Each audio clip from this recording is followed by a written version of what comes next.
quick. Pull it down a little bit so you can see who the face is. But yeah, y'all know what time it is, family. We live today, Johannesburg, South Africa. That's right, family. We got the beautiful family. Matter of fact, we got some special guests in the building today. But first, I'd like to introduce you all to Ayla, What? currently in the building. Hello, everyone. Yeah, Oh, a bird. Wow. I'm Ayla. Hope y'all are doing well today. yeah, that's right. Okay. Yeah, and we have the lovely wife who's in the building. She's going to introduce everybody else for us. Yes. Peace, love, and light. And we are having a great day today. With newfound friends here in Yes. Parkhurst. Parkhurst is a section in Joburg. Beautiful place. And just had an amazing dinner. Oh my Yes. goodness. Velile. This is Miss Velile and her husband, and we thank you so much for that. That dinner was amazing. It was delicious. What do we have? We had chicken. We had was it lamb? We had beef. Then we had apples and celery, and we had rice. Oh, Yeah. say it again. We had ucheke, steamed bread. Which is steamed bread. Yes. And you want to say something to the listeners? Nothing much. I'm just happy you guys are here. And you know what I love about this day is that as much as we are content creators, Yes. we are in the moment and we have made sure that we enjoy the day like a family. It's Sunday. That's how I wanted it, and it just happened just like that. I haven't picked up the camera, guys. I don't know. You're not gonna get any content from me because I'm just in the moment for now. So anyway, I really enjoyed everything. Yes. That's right. Yes, we did too. Oh man, it's amazing. It's a beautiful Sunday. Yeah, Velile is a Velile and content creator on YouTube. that's right. Yeah. Yes. On my YouTube page, I talk about rural development in South Africa, showcase the beauty that is the rural areas of South Africa. So much developments have happened there. I mean, I can't hide it. I need to show the world because people sometimes they undermine the effort that Black people in South Africa have put into living a better life and the life that they deserve. So that's what I try to showcase. To us, it's luxury because the rural areas, that's where you get a peace of mind compared to the cities. Yeah. Nice. And, Nice. Can you give everybody the name of your YouTube channel? Oh, it's Velile, Velile Lifestyle and Decor TV. Yeah. And thanks to everybody for 19,000 subscribers today. All actually. right. Congratulations. Yes. Yes. We see your channel really taking off. You have very good content, very nice content. Oh yeah, it And, is wonderful because I have people who are sort of like-minded. I really prayed for viewers or subscribers that can share knowledge instead of commenting just for the sake of commenting. So what we are sort of like educating each other. We're growing together, and then people, you know, what I say to them, I can't research it all. You go and research, and then they come back with another video next time, and they say, oh, we did look at this. This is how it is. So I have like people who are just like, they walk black. That's how I say it. They walk black, and it's mainly male and female who are working and very educated South Africans, and some of them the South Africans that are living in the diaspora, which is good. And then now I'm asking all my African Americans in the diaspora to. That's my husband there. That's our neighbor. Yeah. Join us, join the family so that you can understand South Africa better because there's more that South Africa can offer. Yeah, you have a lot of good knowledge on there. I was watching one of your videos the other day. You were talking about the rural areas. It's just stuff we never saw before on TV or anything. Guys, I really wanted to take these guys to the village so that they can see the real South Africa because that's where life is. That's where you see how people live, how South Africans. When you're talking about South Africans so welcoming, in the village it's even worse. Yeah, you really feel at home. Right. Yeah, so you gonna tell us about a story about this park. I see basketball courts and everything. Yeah. Oh no, yeah. You see, first of all, we are in the parks. Uh-huh. We call it the parks. Because Right. there's Park View, there's Park Wood, there's Park Mall, there's Parkhurst. So this area is called the parks, you know. Ah. And ordinarily, we would not have been allowed here because of the color of our skin.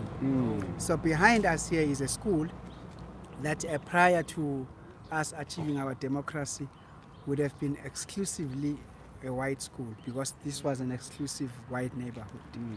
But what has happened, which is an interesting phenomenon, because now we can live anywhere. Blacks have moved into the white neighborhoods, and including the helpers who work here. They take their kids. Now they can take their kids to the school. This is Parkhurst Primary. Now the whites have taken their kids away from the school. So now you would hardly see a white kid in most of the Actually, schools. 100% black. 100% black.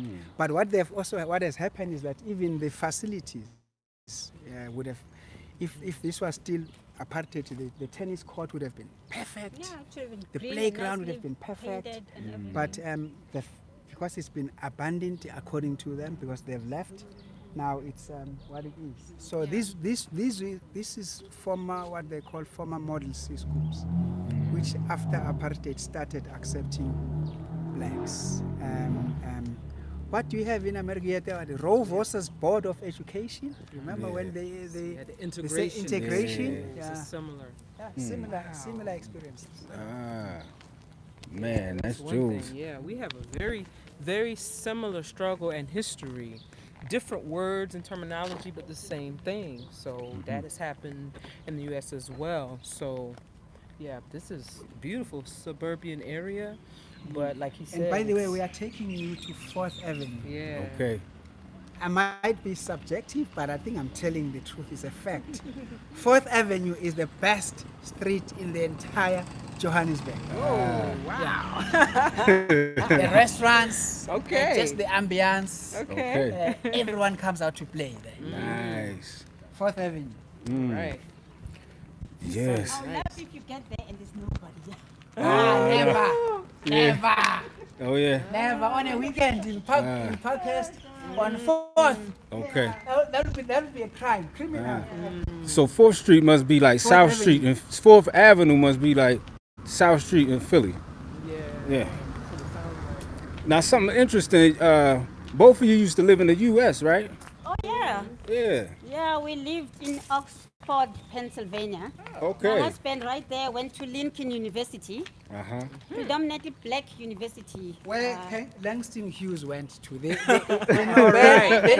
poet laureate. All right. And Sir Thurgood Marshall, the first Supreme Court black justice. Look at that. And Lorraine Finsbury. And also the first president of Nigeria, Nnamdi Azikiwe. The first president of Ghana, Kwame Nkrumah. Okay. And many more. They all went to that school. They went to Lincoln. Nice. Yeah, my mom went to and Lincoln. myself, of course, Dr. Nice. Sipho Sithole. Okay.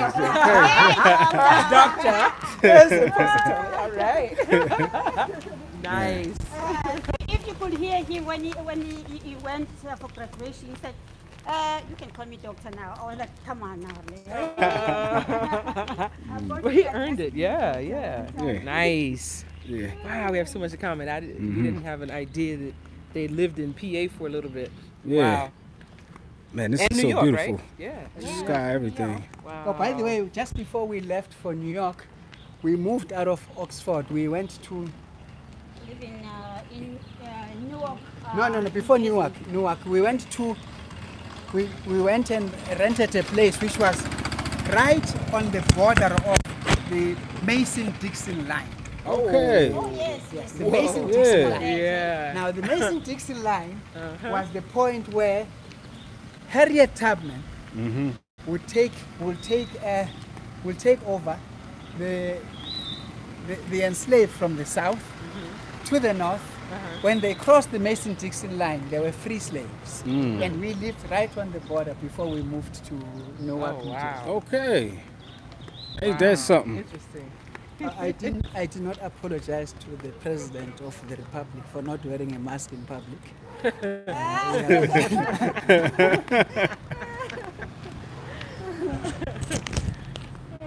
Like you watch YouTube. Nice. The sun feels so Yeah, this good. is a very nice neighborhood.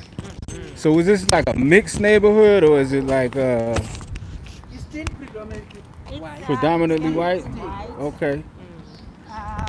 But it's a very interesting, very arty kind of people, Uh-huh. young people, very mixed. I mean, like it is a good vibe if Okay. you are a person who wants to enjoy both sides. I Uh-huh. mean, like, you know, if you want to relax during the weekend and you want to come to a place where you feel accepted, Yes. regardless of who you are, this is the place. Okay. All right. So it looks like it's pretty a lot going on here. Okay. Okay, Welcome to 4th Street. Gonna go this way. All right. So I'm gonna try not to Just go this way. No, but that's like get a whole lot of people on the camera, Yeah. but Yeah. we see it's So very it- lively here. All right. So yeah, you want to show us famous 4th Street here in Johannesburg, which is a lot of restaurants and I guess pubs and shops. And yeah, it does remind us of certain places back home. Yeah, yeah. Super vibrant. It's quiet, you know. Well, vibrant and clean, and it's a lot of things happening. People are filling the restaurants and different little shops and things. Yeah, Oh look, we got a Pretty Parkhurst cool. Mini Mart. Mini Mart. All right, good. Yeah, yeah. As you can see. So, Mom got the mic. oh, sorry. What were you saying? No, I was saying there's a lot of stores, very artsy. You get that South Street kind of feel a little bit like Philly. Yeah. I don't know if we on the right or the wrong way. Philly, I think Philly tends to have a lot more lights and stuff going on. Yeah, yeah. It's probably a lot more people too, but yeah, yeah. But there's some similarities. So yeah, I would say somewhere in between a Philly and Jersey vibe, something like that. What you think? Yeah, like Philly, Jersey. Yeah. Yeah, I'm reading Nice. some comments. Yeah, so Maria Masiba, haha, hello brother, Mr. Hillary. Shout out to Mr. Hillary who's in the room currently, family. Yeah, shout out to everybody who is currently in the room, our brothers and sisters on the continent. Here, put your mask on, Ayla. You lost your mask? Ayla lost her mask, family. Yeah, we gonna make it work though. You good? Glad Velile is on board, is aboard and welcoming the unapologetic nomads. Yes. Thank you, sis Wame. Yes. Yes. Yes. Yeah, so as you can see, it's a nice artsy place. Is there some like places that you always go where you come? We're gonna show you. Okay. Let's keep walking. We're Our gonna show favorites. you. Okay. It used to be that one, and it closed during COVID. The business went On the down. corner? Yes, Okay. it used to be called Craft. Okay. We really like the owner there. We got, yeah, but we went through a tough time during COVID. It closed down. Now it's new. It's called the Blockman. We haven't been there. Oh, it's okay. different. Okay, okay. And also, Parkhurst is a very small village. All right. There's about 2,000 households. Okay. Uh-huh. It starts from what street? I think from first up until 20-something street. It's very small. Oh. It's a very small community. So there's also Parkhurst Village Association here that protects what they call heritage and how people should be. Because as you can see, we have sidewalks Yeah. where people can walk, but sometimes people who are business owners, especially people who own restaurants, they take it all the way to the paving. Then we cannot walk our dogs or do anything like that. So they are trying to keep the village in such a way that everybody else gets to live in it. When you have a dog, you can walk on the sidewalk without people now crowding the sidewalk with chairs and tables because they want to make money. So that's why we love this place where we stay right now. But we love the village more. Ah, got you. You know what? I didn't know I parked my car right here where the wheelchair thing is. I gotta get my keys and move my car. Oh, Man, my goodness. you got my keys, babe? Oh, okay. All right, we'll do it later. No, We'll do it later. later. Yeah, don't worry about it. You do later. Yeah, I hope Can't nobody. believe you've just arrived in South Africa and you bought your Yeah, I know. Audi like that. I know. Yeah, Chopper. yeah. But yeah, we got the fat zebra Parkhurst right here. Yeah. I don't know, I didn't hear what you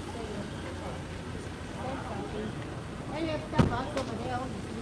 Okay, Starbucks. That's so unusual for Parkhurst because Parkhurst usually has very small, unique boutique kind of shops. Okay. So now all of a sudden we're having things that are so Mainstream. commercialized, like Yeah. mainstream and Starbucks. But anyway, what else can we say? Yeah. COVID. Yeah. Hey, baby, you left your car here too. Look at that. Oh yeah, I did leave my car here. Yeah. I did leave my car here. My keys, I think I left at the house. I need to go. But you guys It's the only parking space I could find. Okay. It's pretty busy today. All right. Yeah. Oh, this is cool. Look at that. Good. How you doing? Okay. Those are nice. Yeah. All right. So, family, as you can see, we're walking up the street. We're traversing up 4th Avenue. This right here is the Medino restaurant, I believe. As you can see. Hey, you too close to me. Come to the famous 7th Street in Melville. I really don't know where that's at, family, but yeah. Come to 4th Street, I guess. And things. So right now I'm gonna do what we call give the camera and microphone to Ayla time. So Ayla can let y'all know what's on her mind. She's very excited. I wish y'all could see her face. But yeah, here you go. Yes. And things. So yeah, as y'all can see, it's shops and stuff, restaurants and whatnot.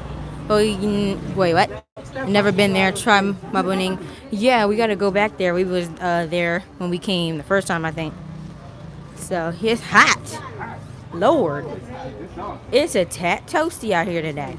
It feels like it's a lot more hotter here than it was in mid-range. It feels like the degrees is up about six more degrees here. And that's Celsius, family.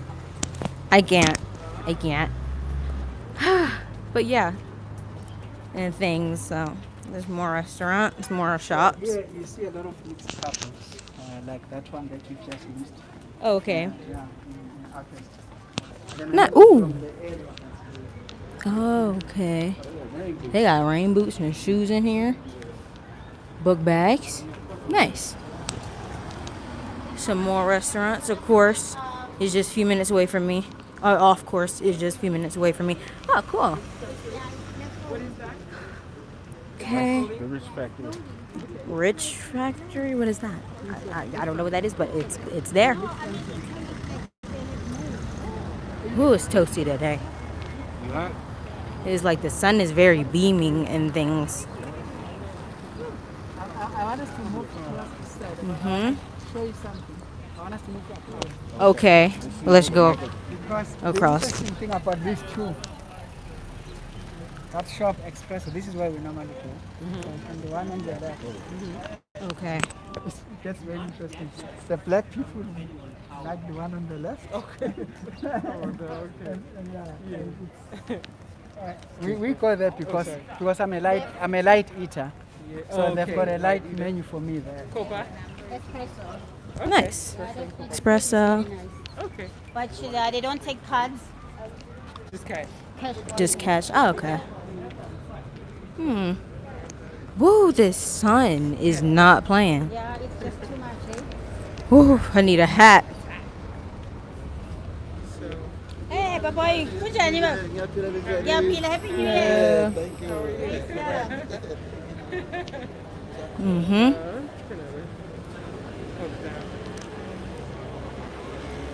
Should you find seats and get something to drink? All right, so we're gonna go over here. This is somewhere it is, y'all. This sun is literally beaming. Like, it's not playing around at all. Like, I feel my face crisping up. Wow. Where are they? Oh, there they are.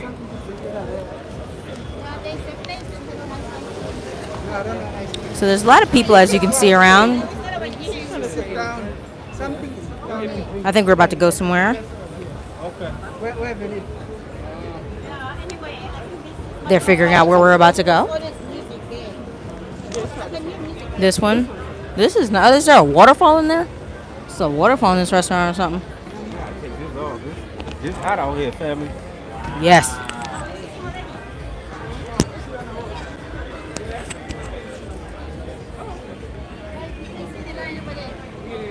Ice cream for days. They even have ice cream for dogs. Yeah, that's an ice cream place. Yeah, people are allowed to bring their dogs and then they eat ice cream. Oh wow. Wow. This is an ice cream place over there. They can bring their dogs and get ice cream for them too. Man.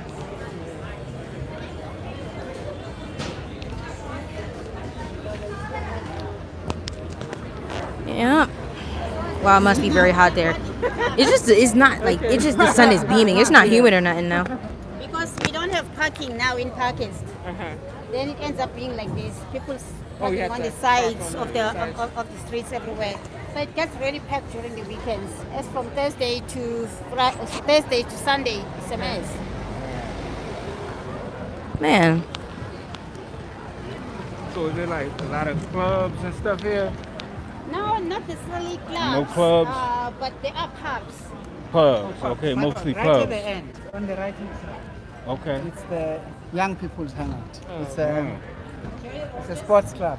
Whatever. Okay. Yeah, especially university students. Nice. They like that. So lots of university students go around here. What a wonderful thing to see. Velile and the Nomads. What? Yes, yes. And hello to you and everyone in the room here. Wow, I need a hat. It's so, huh? Under the sun. Yeah. Okay. Okay. Because it's really it's 75 degrees out here Fahrenheit, but when the sun is beaming on you, it makes it feel like it's 82, 83 degrees.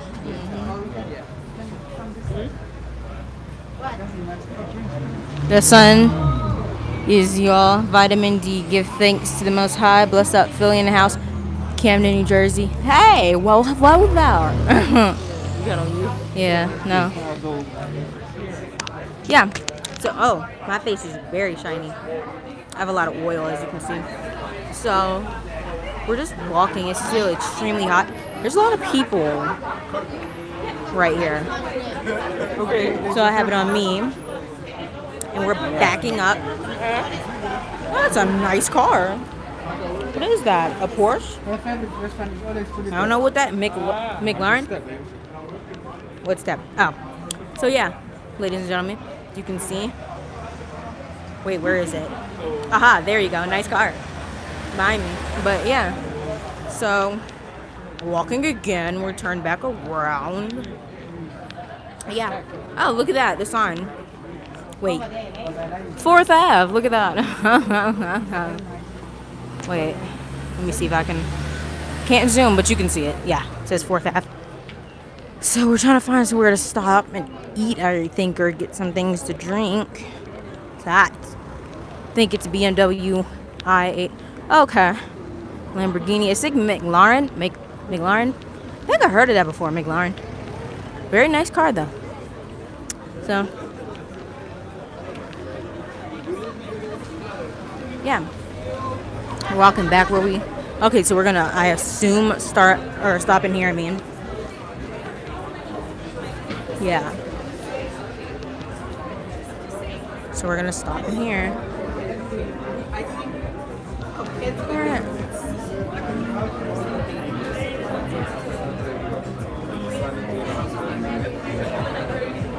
As you can see, there's a lot going on in here. TV and stuff. A map. Oh, that reminds me of the train stations.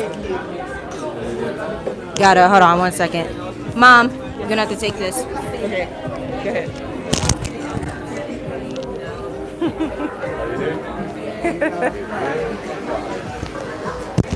Yeah, we had to sanitize and whatnot. Sanitize and checking temperatures and whatnot. Yeah. Nice. Everybody's good. All right. I'm gonna put it on me for right now because I'm walking through the restaurant and I don't want to get people on camera who don't want to be on camera, of course. Yeah. So we headed to our table out back. Layla, take this. There you go.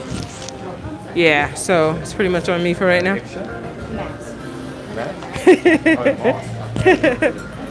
Yeah. So, yeah. All right, so we found our table. Okay. All right. So I was sitting. Oh no, we just want to shoot this way. I don't want to Yeah. So good. So I'm gonna put the camera on Velile and her hubby and Layla. So we don't get a whole bunch of people on camera that don't wish to be on camera. All right, yeah, it's pretty hot today, and yeah, a lot of nice restaurants and pubs and different places.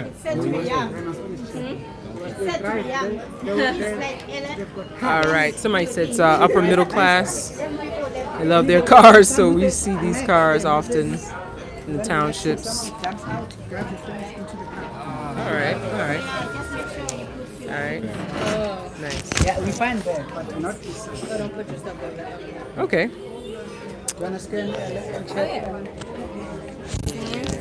This is called The Station. The Station is the restaurant. And they have the menu where you scan. You don't need to like ask for a menu. It's the London influence. Yeah, this. Yeah, as you can see, it's like the London Underground. Oh, like London Underground? Yes, that's why it's. Okay, he said it's like London Underground. Okay. All right. So So have you guys traveled to England? We just had like a plane flight there, and just one night. That's all. It wasn't nothing serious. Nah, yeah. You must go to Brixton. Ah, Brixton. All right. Yeah, go to Brixton. If you go to London, you must go to Brixton. It's not bad. You got it. Are you guys live? Yeah. Oh, hi, people. Somebody just shouted you out, Velile Lifestyle and Decor. Yes, please subscribe to my channel, Velile Lifestyle and Decor TV. It's noisy here, you won't hear me, but we'll put it down below. Yes, we're going to put it in the description for you as well and in the chat. Yes, and whatnot. Oh, you live? Mm-hmm. And they've just 219 people in the building. 73 likes. Let's get them likes up. Thank you for joining today. Yes. it's a very liberal community. Well, somebody said like upper middle class. Upper middle class. Let's get some drinks. Yes, Sure, please. let me see. I'll wait to get the scan. I did a. You have Corona. Dad's ordering now. I gotta order mine. Hold on. Let me put it on me for a second. So, I need to figure out what I'm eating. Well, drinking, because I'm just thirsty. I'm not hungry. I just ate. So, wait, probably couldn't hear me just now. So let me, hold on. 1 second, let me set this up. Okay, yeah. Setting it up. It might be better if I go this way because the light is better this way. Wait a minute. Here's the mic. Sorry about all that. We trying to get ourselves situated. As y'all saw, we just got here. But, I've not pressed we're it. ordering some drinks right now. We got all the beautiful people in the house. Yeah. Special guest, Velile in the building. The lovely, beautiful wife. Currently in the building, family. Yeah. All right, let me get this straight. All right. And we go. Everybody's ordering a drink. We already had dinner, so we are super full. Velile cooked the most amazing meal. Oh my goodness. I had 2 plates. Man, the baked chicken, the beef. Oh my goodness. It was super tender. The beef was super tender. and then she has some lamb, and so we're just gonna kind of chill and have some drinks right now, and do some more talking and whatnot. So, man, I can't stress enough that how we feel like we just running into family all over South Africa. Yeah, we feel like we're running into Needs to family. feel like family.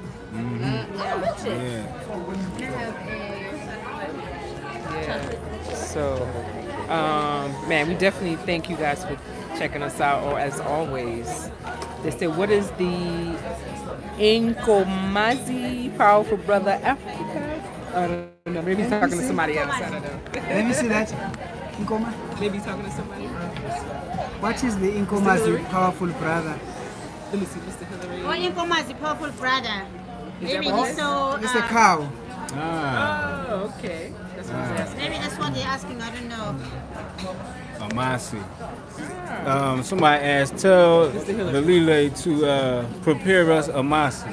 Oh, okay. That's sour milk. Oh, sour milk. Okay, we know. Oh, you have that too? Yes. Yeah. Okay, so that's like the fermented milk. Yes, that's why Nkomazi. That's the name Nkomazi. Yes. Okay. Yeah. Fermented, yeah. Yeah.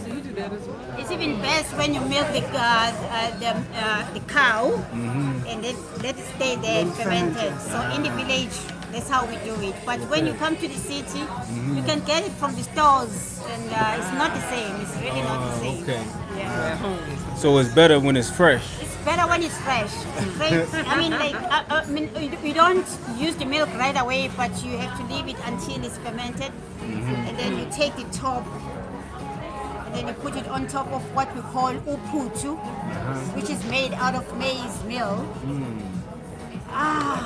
That's a meal during summer, and you put it in the fridge. Let it just chill a little bit.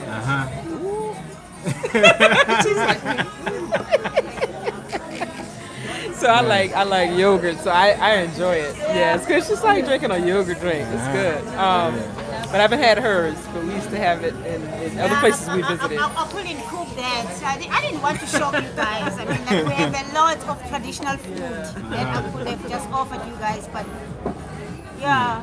Yeah. So we like trying like traditional food and stuff like that. What are some of your most popular traditional dishes? It's twala pish. Sipho had to go for the hardest name ever. We are not confusing you twala Americans. It's twala pish is beans cooked with cornmeal. Beans cooked with corn milk. Cornmeal. Yeah, with maize meal. Yeah. Yeah, it's called twala pish. And then it's jingi. Isjingi is It's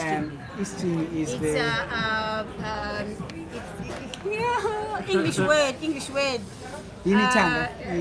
Pumpkin. Pumpkin Yeah, pumpkin and cooked. maize meal. Yes, Yeah.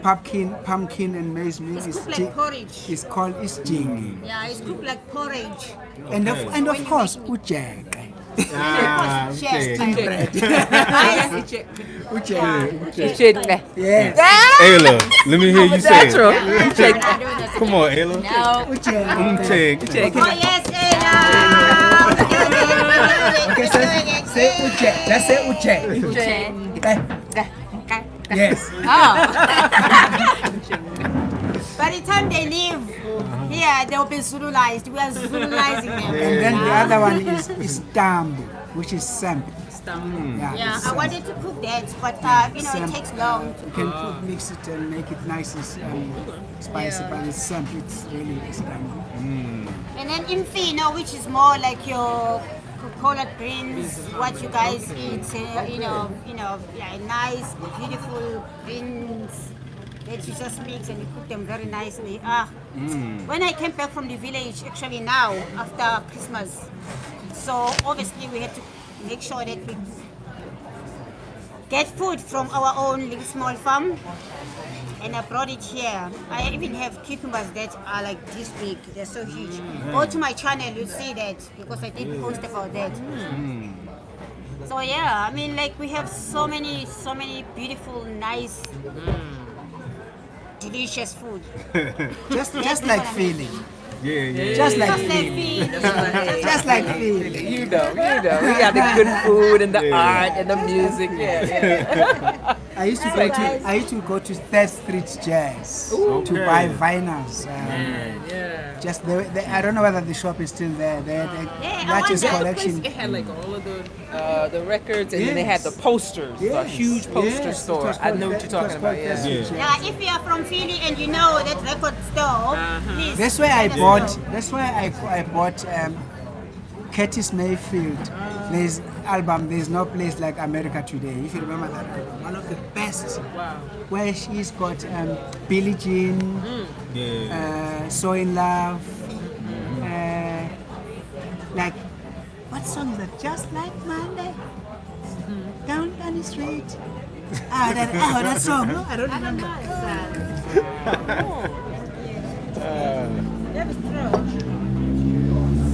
All right, people, so we got the drinks coming in. As you can see, the wife, she looks like she's trying to get a little drizzy with the smearing off tonight. Yeah. We got, so Velile, what is this drink right here? This looks good, too. Let me move this out the way.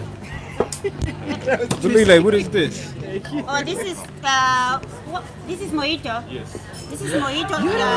Yes, but it's the virgin one. It doesn't have alcohol because I don't want to get drunk on you I'm not guys. surprised I'm not surprised that she orders mojito because our son-in-law is Mexican. Oh, yeah. Mojito. No, that's not the reason. But yeah. Mexican. Cool. So what'd you get, Ella? You get some milk? What did you get? You should get some Amasi. Milk or That's cool. Look at that. Oh, this is beautiful.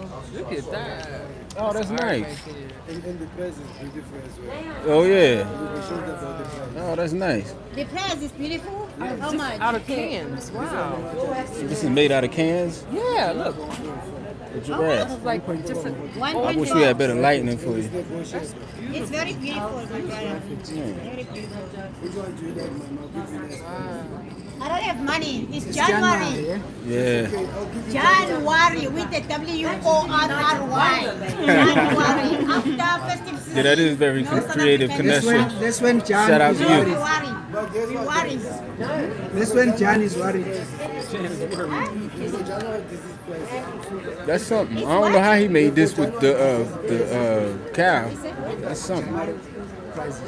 Oh, you have January Man. prices. It's very creative. Asna mali, Baba. Like, asna mali. Asna mali.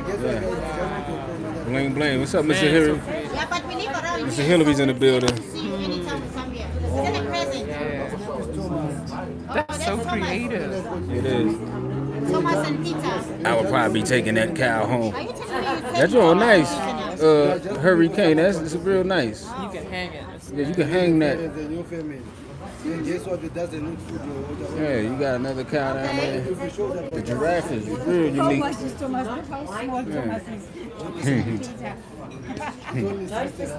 Okay, we got a chefs. Really? Thomas and Peter. Talk to Americans. Oh, no, no. Oh no, we have nowhere to put it. I'm good. Yeah, visit. I don't know where to put. Oh Yeah. yeah. Nice. That's a pleasure. Yeah, but take Thomas. Oh, nice. Oh, okay. You got the little They are twins. lizards. Twins. Thank you. Thanks for supporting us, guys. Thank you. Thank you. Thank you. Very creative. Thank you. Ask him if they created artwork like that in the spring box. This is cute though. Yeah, little gecko, little tiny ones. Yeah, I know it takes a lot of brain focus to do stuff like that. Yeah. Make a good COVID mask. Okay. What? Thank you.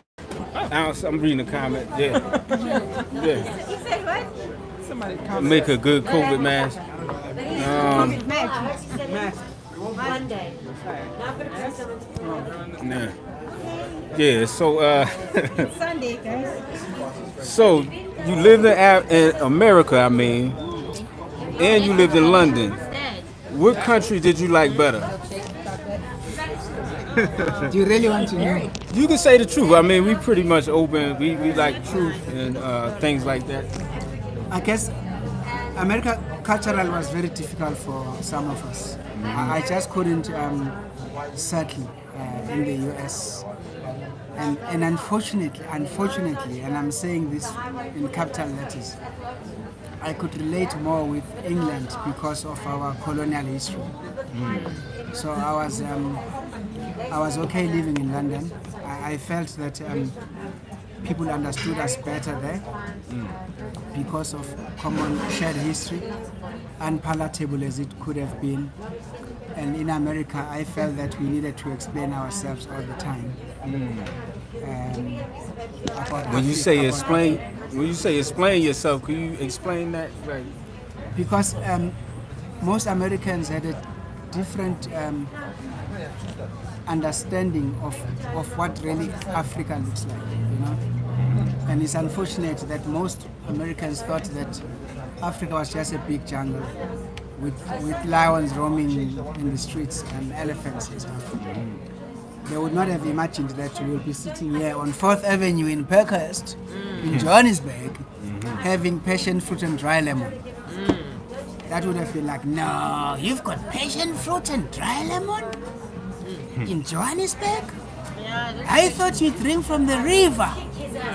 You know, and we might think that we are exaggerating, but it was quite painful. Now, because of England and us having been colonized for the longest time, and the English, as you can see, all of them around here, having come, so it was easy. But artistically for me, and culturally, it was in England was better because there were a lot of South Africans in exile, musicians. So there were a lot of concerts and festivals and anti-apartheid movements. So there were things to do besides studying. Yeah, but of course home is always home. But we enjoyed. Some people don't understand why. We enjoyed one thing though that you're not telling people. Otunde in Philly. In Philly, the festival. In Philly, the festival. Otunde. We took our kids to Otunde. Yes, Otunde. All the time. Yeah, Otunde was. I mean, we took our daughter to. She was only 1. And then there was this guy who kept on shouting, "Otunde!" and our daughter would scream and cry. It was blasting the public address system. Yeah, culturally, we did find our way, you know, in festivities like that. Otunde, go to New York, there'll be something, and then we ended up with a beautiful family that was celebrating Kwanzaa, and we'll just mix with really like-minded people who shared Crown Heights, Brooklyn. Yeah, who shared the same cultures as ours. Yeah.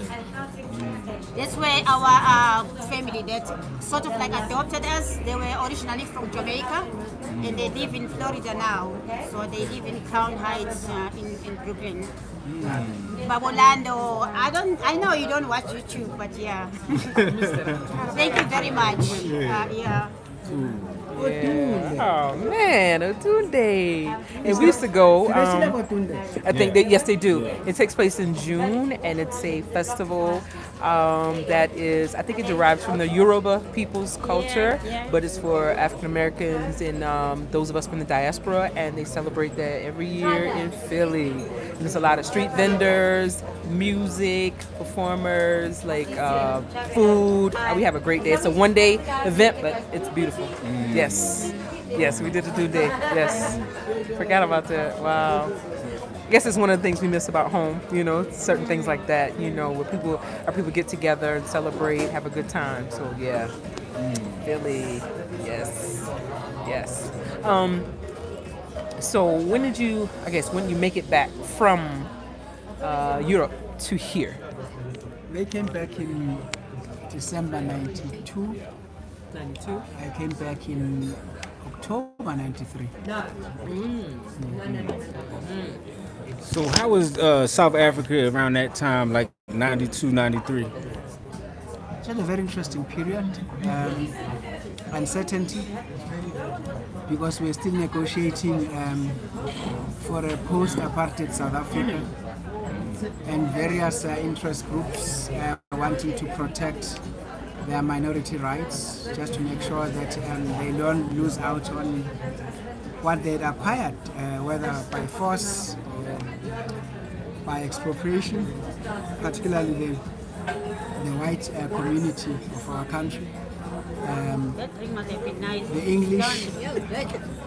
The English and the Afrikaner, all with different competing ideologies and interests. And us, the black people, of course the Indians and the mixed, which we call the coloreds, everyone wanted to have their issues on the table. So it was quite a difficult period because we have all the political leaders wanting to negotiate something that one would be happy at the end of the day. And we were on the brink of civil war. The whites were not trusting our olive branch.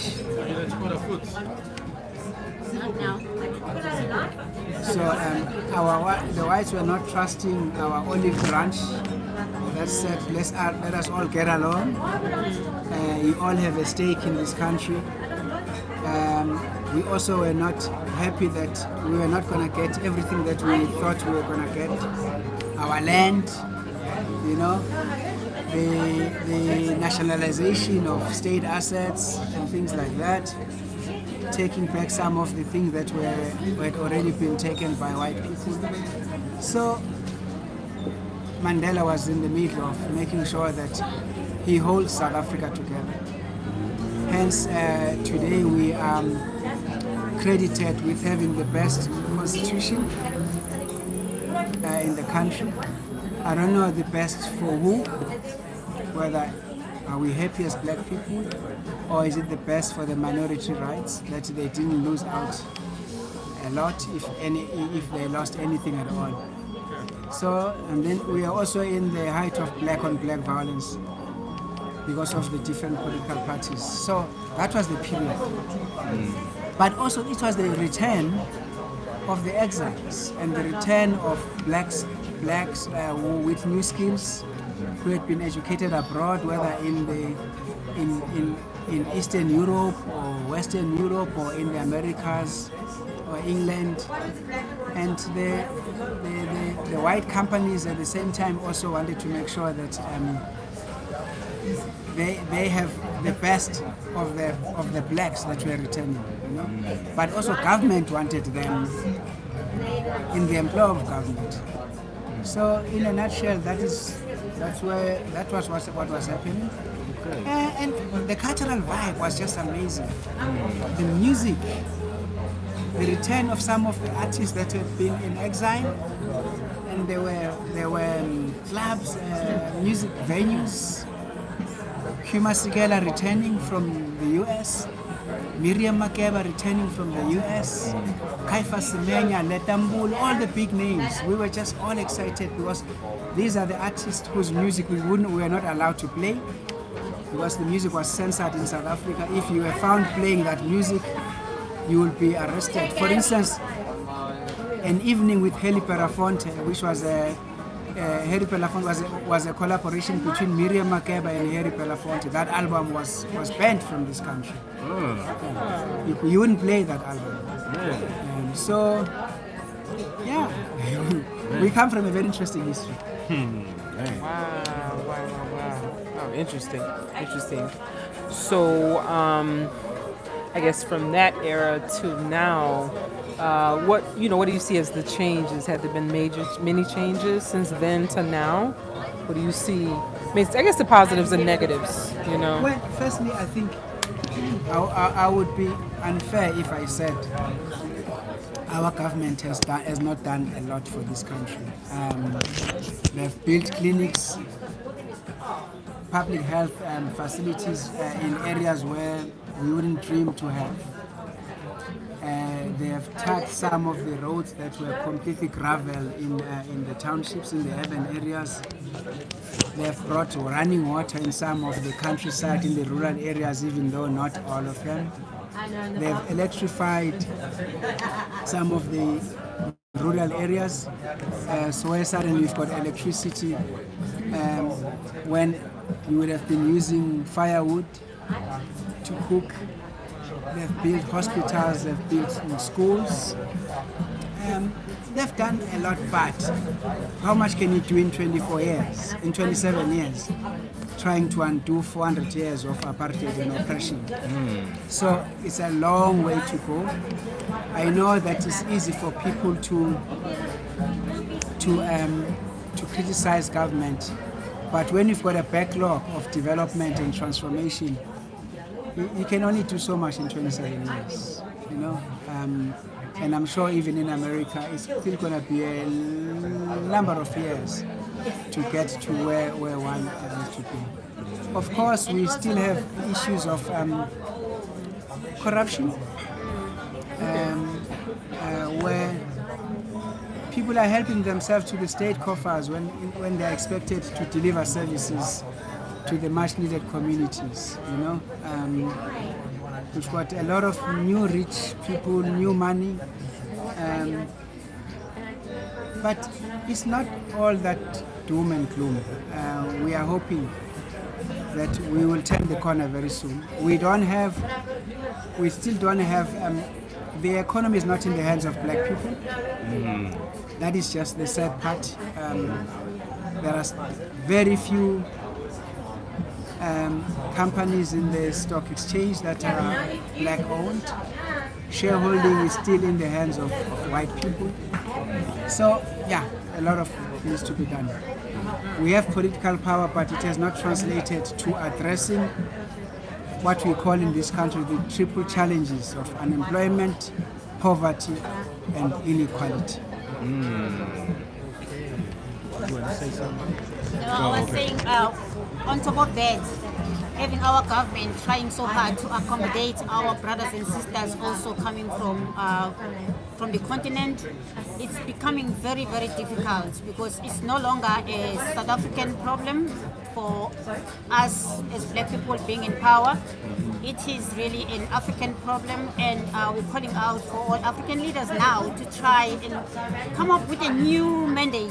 We need to look at our plan and unite Africa in a very positive way, because people are suffering, and when they come to South Africa, they come to sometimes nothing, because South Africans are also suffering in their own way.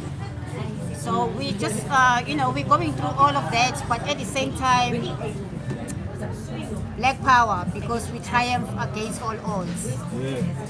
We've done very well, actually. All I want America is to release Mumia Abu Jamal. Release Mumia Abu Jamal.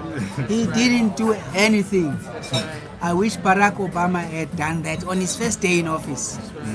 Open the prison gates and release Mumia Abu Jamal. Hey, that would have been an achievement. Absolutely. Brilliant guy. Have all his books. He's from Philly. Yeah. Definitely. Yeah. Free Mumia. So do you think also that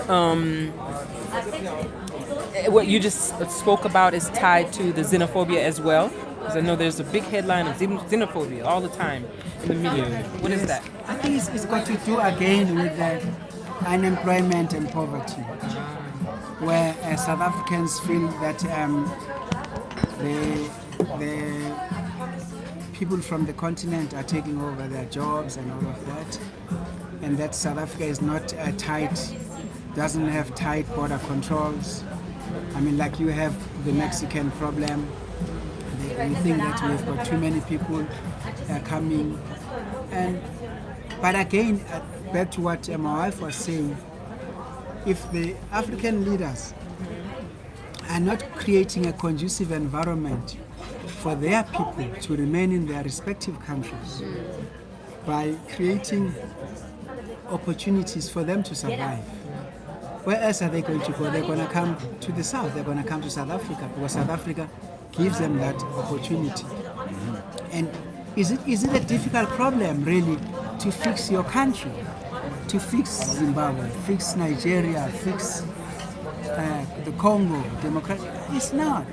If people can just prioritize and redirect the resources and the richness that each country has for the benefit of their people, we wouldn't have a problem of migration and economic refugees. One can understand the political refugees, but economic refugees shouldn't happen in a continent that is rich in mineral resources.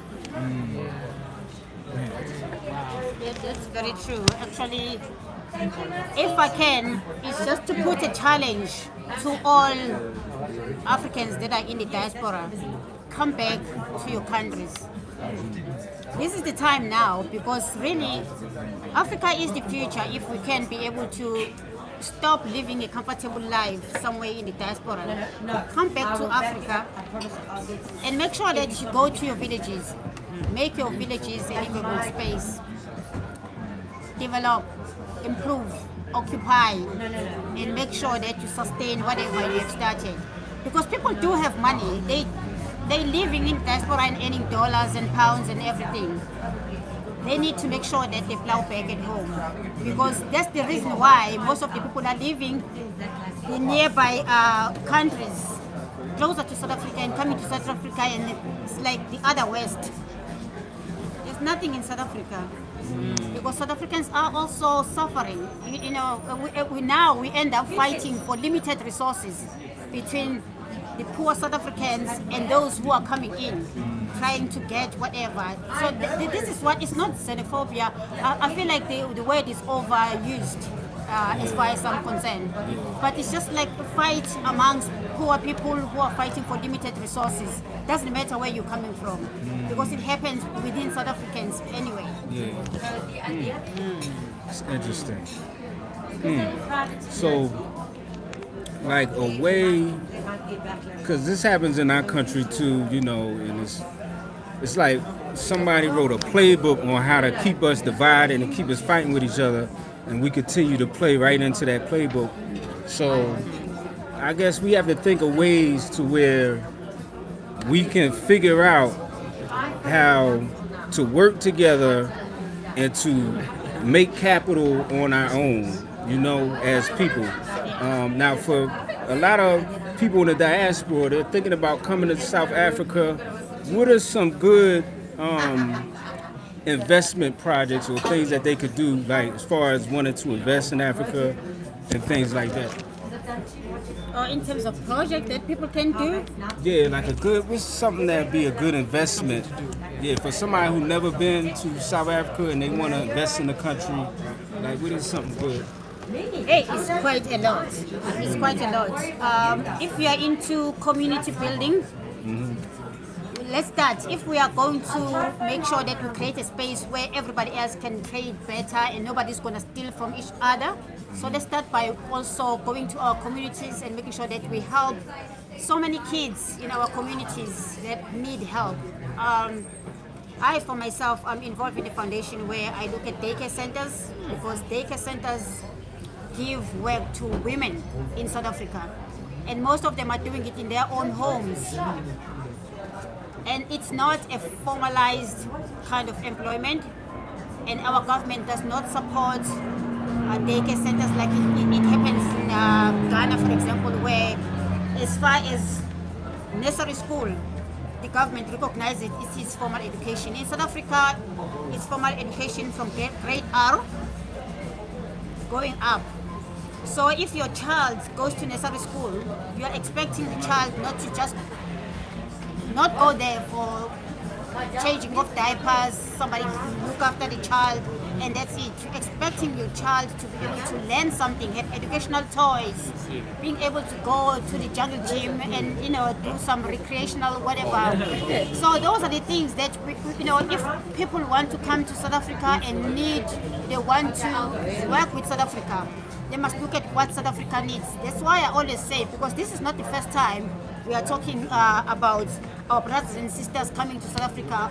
If you remember, Sipho, during 1994 and just after, we had a lot of our brothers and sisters from America who came here for so many reasons, because they were coming here for consultation.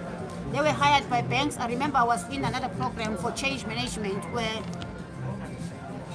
these people came in because they were selling their skill of being able to help people get to live and work together. But they came in and they left, and nothing happened because they were working with white corporate. They were not coming into the townships and working with people. So if you do have a skill and you bring in your skill, come and work with us so that we can take South Africa from this level to another level. But if you are going to come in and place yourself in Parkhurst, and place yourself in Parkhurst and don't mingle with the people of South Africa, because we are a majority and there's many of us. So as many of us, we have so many problems that still need to be resolved. And the only best way is to make sure that you service the people, which is us, the people who need more help than anything else. In the townships, in the squatter camps, everywhere else. If you have a foundation and you are going to be making money from South African companies for your foundation, make sure that you improve South Africa also, because those are the things. People, they can't come in just to take money. For me, it's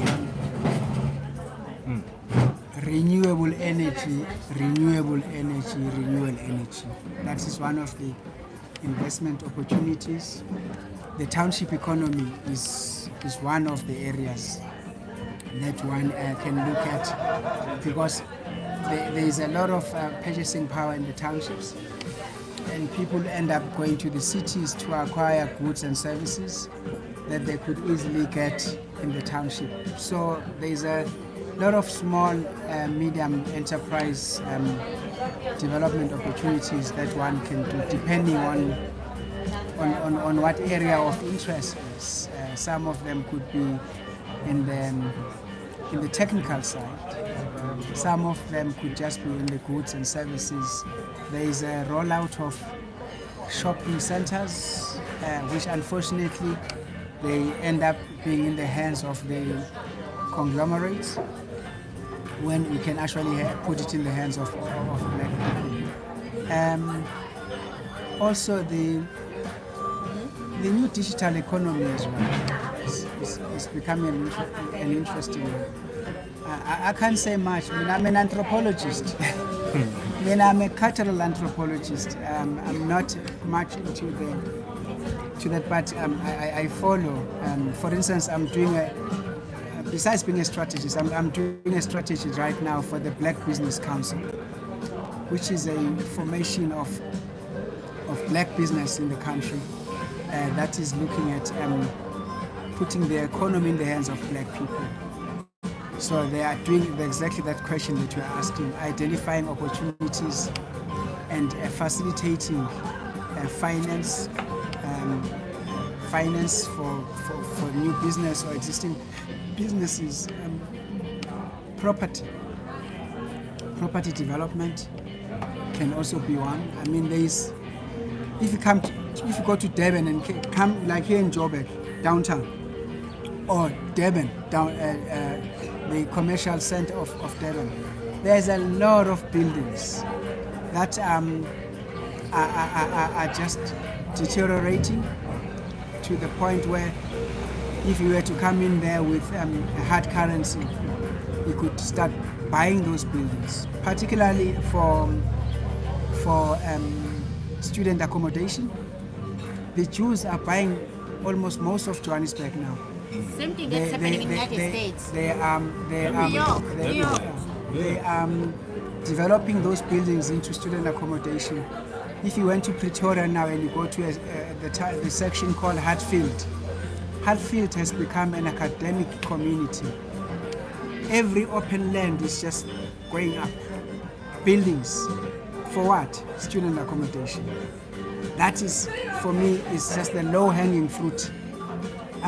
If us black people if we're organized to the extent that we're supposed to be organized, we could be buying a lot of buildings now and converting them into residential. Well, they are, but they've been abandoned by the previous owners, or they've just been left in derelict, you know. So that's just my input. Other than that, I'm just an anthropologist. Dr. Sipho, all right. Yeah. Hey. Oh yeah. So Patrick, I just put the name of the brother in the chat for you. His name is Mumia Abu Jamal. He was a political activist, a journalist, and he was convicted of the murder of a Philadelphia police officer in 1982, which everybody knows or believes he's innocent, and he was put on death row, and he's still in jail. Just because he was a member of the Black Panther. Yeah. So I think the officer was named something Faulkner, last name, but yeah, so he was convicted of that. And he was a journalist, and he's written quite a few books, so you can check out some of his books as well. He's an author as well, so you can check him out. I have all his books. Yeah, definitely. Yeah. Yeah. So what do you see, I guess, you guys, for the future of South Africa in the next, let's say, about 3 to 5 years? What do you see? What direction do you see this country going in? It's too a short period. Or that's too short. It's too short as a period to say. I mean, there is a government program, which is the NDP, National Development Plan 2030. Even that one, I think they're going to push it forward, because 2030 is now only 8 years from now. The National Development Plan identifies a number of touch points where government they need to do to transform this country and to bring about equality.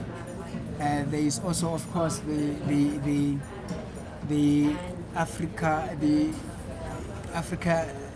African unity, the 2063 agenda that looks at the entire continent, about where you're supposed to see the continent in 2063. So AU. But our blueprint right now is that NDP 2030. But I think it's like the Millennium. Remember, we used to have the Millennium Development Goals, where the UN thought that countries should have achieved, they should have halved poverty by this much, dealt with education and crime and all of that, and now it's called something else. I don't remember what it's called now, because it's just not achievable. We still have a backlog, so I wouldn't talk. No, not 3 5 years. Yeah, actually, even politically, we're taking another 10. I mean, like, we are on the upside down kind of a situation, because we don't know. There are new, young and energetic people who are now challenging the current government. And probably, maybe our next leader will be young and coming up with new, fresh ideas. We're looking forward to something like that, because we are challenging our youth to really push forward now, because we cannot have the youth that is sitting at home with degrees at a very higher level, because they go and go to the university, but after that they don't have employment, and then they are complaining. So seriously, we still have a long way to go, but we are steadily and surely going to get there. Nice. Definitely. So in the U.S., it's like here you go through the same thing in South Africa. You are more in shit in the U.S. than South Africa. I mean, because we don't have cool cops or nothing like that. Y'all at least have a cool police force that's on your side. But what do you think is the best way that we could actually help each other as far as growing and building and things like that? First thing, we have to start by not hating each other, and not everybody is coming to take anything from anybody, because sometimes it becomes that assumption. South Africans used to think Americans are arrogant. Some of them, they came with arrogance really after we attained our democracy. They came as consultants, wearing all suits and everything. they didn't get in touch with the real South Africans, which are the black people in the townships. I said so. Yeah, those wasn't the real like black Americans. Those ones the real ones. Cause you got the two sides of us too. You got We have the two sides too. yeah. So we on we know. Yeah. So it starts from there. So people,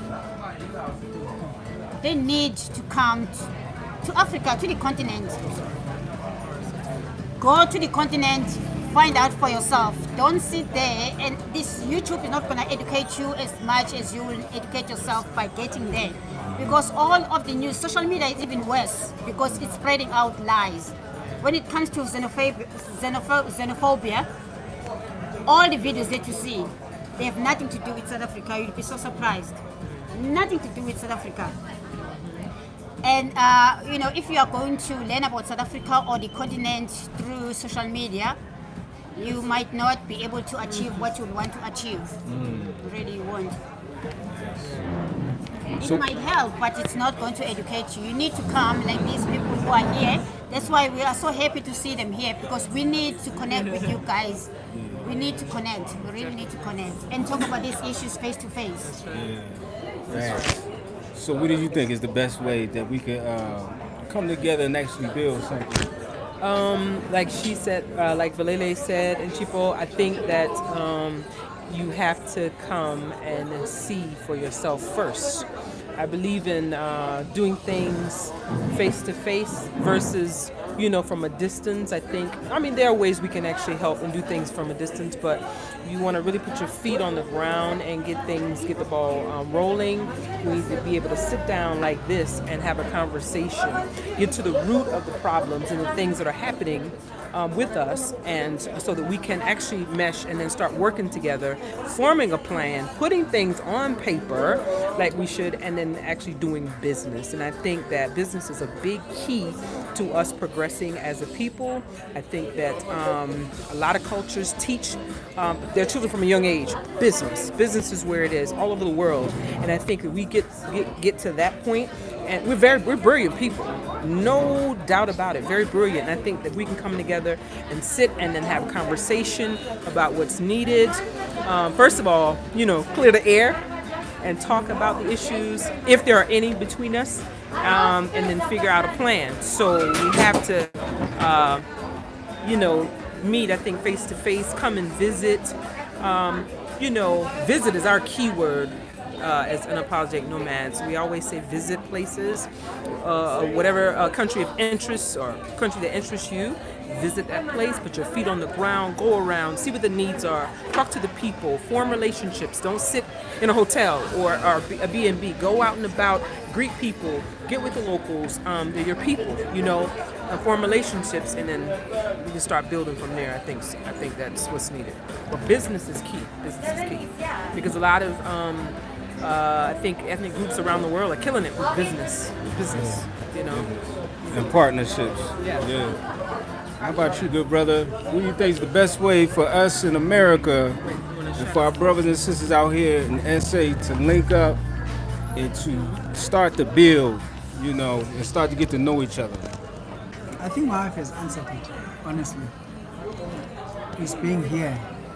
Me, I'm a researcher, so I believe in research and data collection, and then analyzing what I've collected, and then deciding what to do. It can't be based on distant learning and just assumptions. For instance, if we took a drive now to downtown Joburg, and I say to all African Americans with money, I say, here are the buildings. Let's buy them before the Jews buy them. Set up a special purpose vehicle that can start to do that, develop this. It's just practical things, not what you pipe in the sky. What do you call it? Pipe dreams. Pipe dreams. Pie in the sky. It's just, we might hate the Jews, for whatever reason, if we do, whoever does, but the Jews, they know how to organize. Commercially and economically, they know how to organize. Firstly, they organize themselves around a religious identity, and they organize themselves around their historical experiences. And then they say, we don't want to go back there. And then they say, how are we going to do that? Let's first build ourselves. You know, our host family in Brooklyn, Crown Heights, they were telling us that the Jews were moving in, buying every house. What you call it, gentrification? What is it? Gentrification. Yes. Because they realized that we need to use our financial muscle to create this big economy that revolves around their goods and services. The issue, which is what Marv was talking about, stop hating each other. How do we do that? We must unite around a common objective. What is the common objective? Is that first of all, who are we? We are black. Everywhere, whether you are anywhere you are black. Marcus Garvey had this, Garveyism. We are black, and we have not reached our destiny. Then you ask us, what is your destiny? Economic empowerment. How do we do that? Let's collectively contribute $1 and create this black fund, this venture capital thing that just goes there and just buys shit.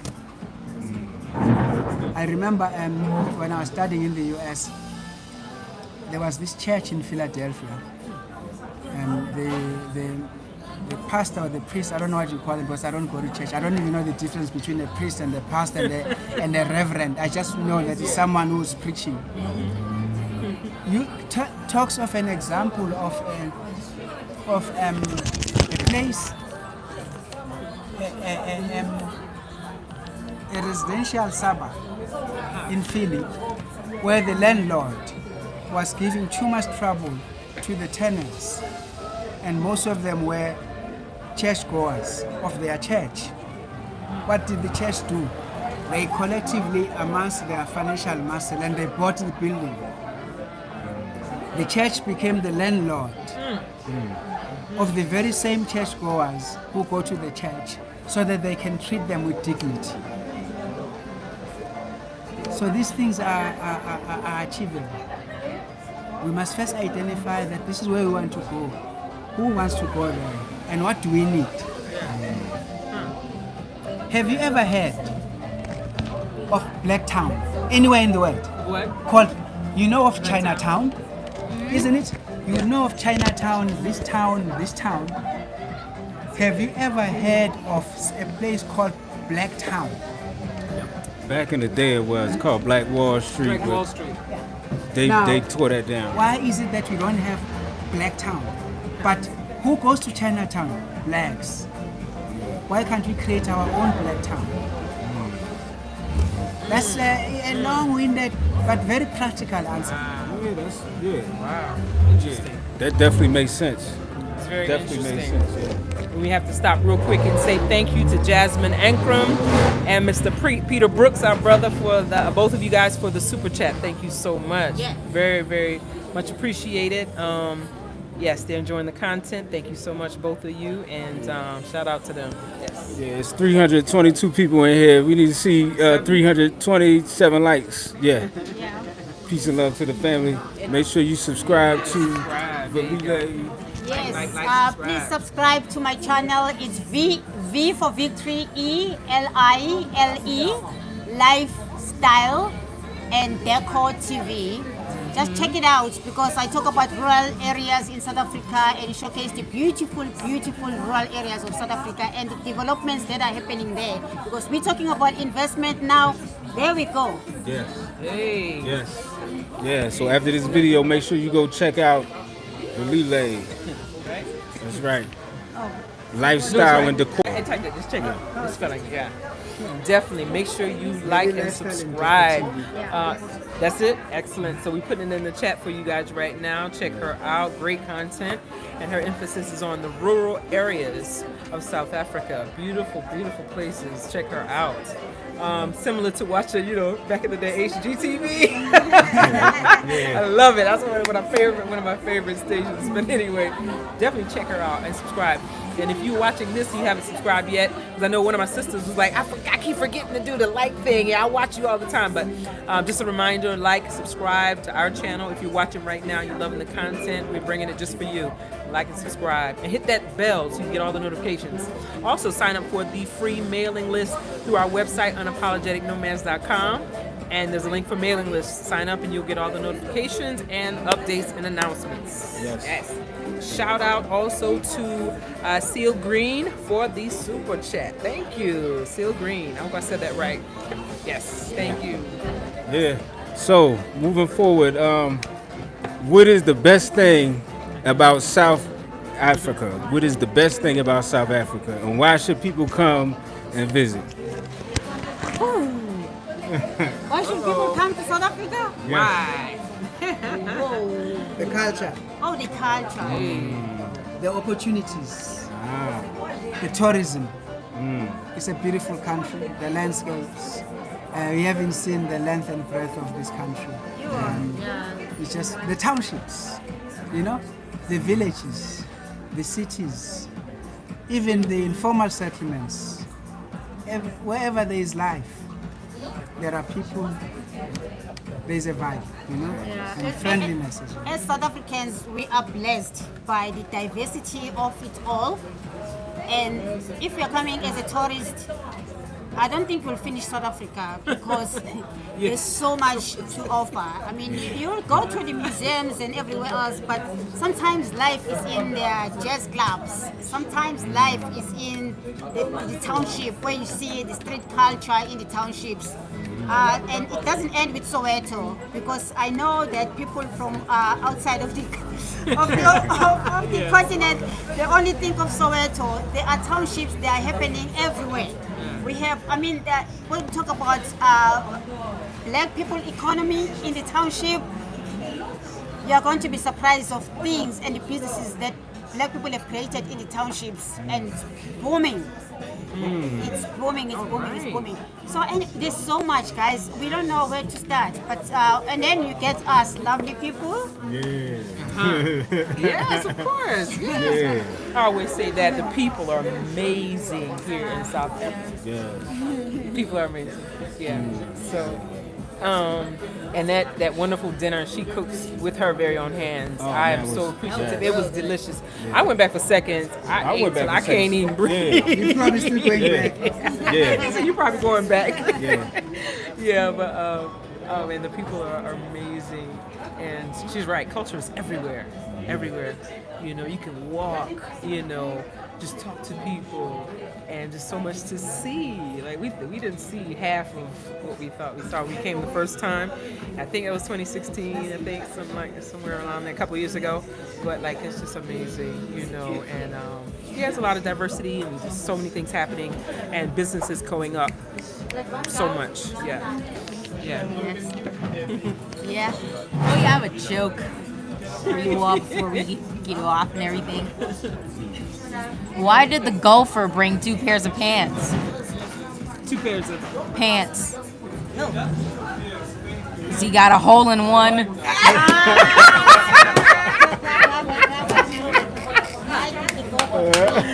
Ella does the best jokes. I'm sorry. My baby does the best jokes. She's amazing. I love it. It's so cute. Yeah. All right, fam, we're going to let y'all go soon. We thank y'all for coming out today and joining us on this excursion. We thank our hosts here today. We thank you for the food. We thank you for the time, the conversation, and everything. We're grateful. This is the beginning of something big. Yes, it is. Buying buildings, baby. Yeah. Definitely. And you guys don't forget to check out www.legacyproductionsllc.com, and they have a plethora of great literature for the young and the old to help us prepare for future generations, leave a legacy for your young people and the generations to come. Check them out, legacyproductionsllc.com. Shout out to them, they're our sponsors, and we thank our host again for having us here for another beautiful afternoon in Johannesburg, South Africa. Yes. thank you, Ken Pat, for the super chat. I did not forget you. I did see that. Thank you, everybody who's in the room, all the members and subscribers, and everybody. South Africa looks beautiful. What a contrast to the apartheid years. Yes, it is. And is there any last thing that you would like to say? Roger and out. Roger and out. Roger and out. Nice. All right, family. Yeah, y'all know who we are. Y'all know who the family is. Y'all know what time it is. Sipho Sithole and Velile Sithole. Sithole, okay. Nice. Yeah. So, we the unapologetic nomads, and we unapologetic. Nomadic. All right, peace, family. I always wanted to say nomadic. Ah.